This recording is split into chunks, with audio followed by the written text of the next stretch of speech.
Assalamualaikum warahmatullahi wabarakatuh.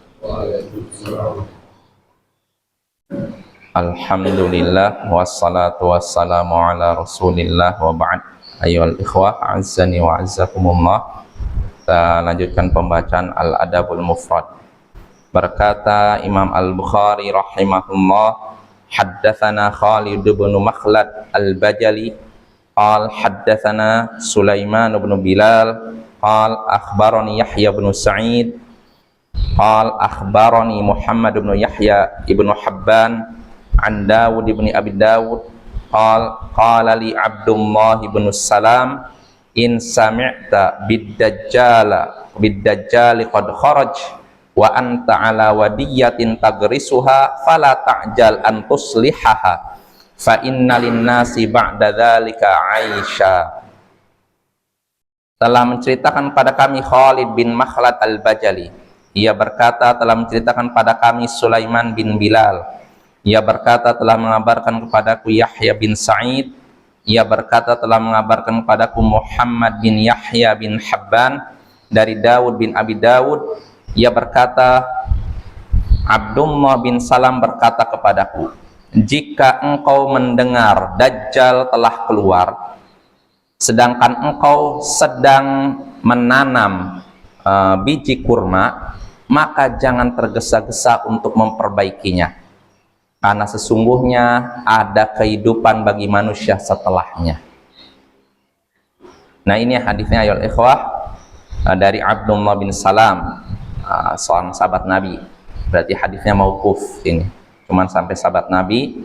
Di sini Abdullah bin Salam berkata kepada Dawud bin Abi Dawud, kalau engkau mendengar Dajjal telah keluar. Dajjal adalah makhluk yang Allah berikan kelebihan melakukan beberapa perkara yang dianggap luar biasa, seperti menurunkan hujan, menumbuhkan tanaman. Ya, ini Dajjal. Dan repotnya atau bahayanya, dia mengaku sebagai Allah. Dia membawa surga neraka dan mengaku sebagai Allah, sehingga banyak orang yang terfitnah oleh dia, sesat dan murtad gara-gara dia. Artinya fitnah Dajjal ini fitnah yang berat, fitnah yang sangat dahsyat. Nah, di sini Abdullah bin Salam berkata kepada Dawud bin Abi Dawud, kalau kamu mendengar Dajjal sudah keluar, sedangkan engkau sedang menanam biji kurma, maka jangan engkau tergesa-gesa memperbaikinya. Maksudnya jangan karena Dajjal udah datang, udahlah segera gitu ya, nanamnya artinya buru-buru lah gitu. Maka kata Abdullah bin Salam, jangan buru-buru memperbaikinya, karena ada kehidupan bagi manusia setelah. Artinya walaupun ada Dajjal, tapi kehidupan manusia tetap berjalan. Kita butuh yang namanya makanan, butuh yang namanya pangan. Maka jangan tergesa-gesa dalam menanam. Itu maksudnya. Jelas Bapak ya?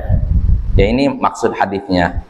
Nah, dan perlu kita ketahui ayol ikhwah, hadis ini sanadnya lemah. Karena yang meriwayatkan dari Abdullah bin Salam tadi, Dawud bin Abi Dawud, ini perawi yang majhul, tidak dikenal.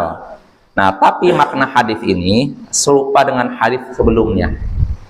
Hampir serupa dengan hadis sebelumnya. Makanya kalau memang hadis ini sahih, kita bisa mengambil beberapa pelajaran. Di antaranya pertama, anjuran untuk bercocok tanam.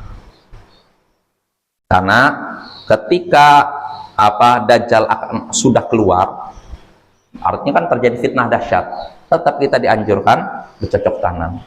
Nah, ini ketika Dajjal sudah keluar, tandanya kiamat sudah dekat, tetap tanam.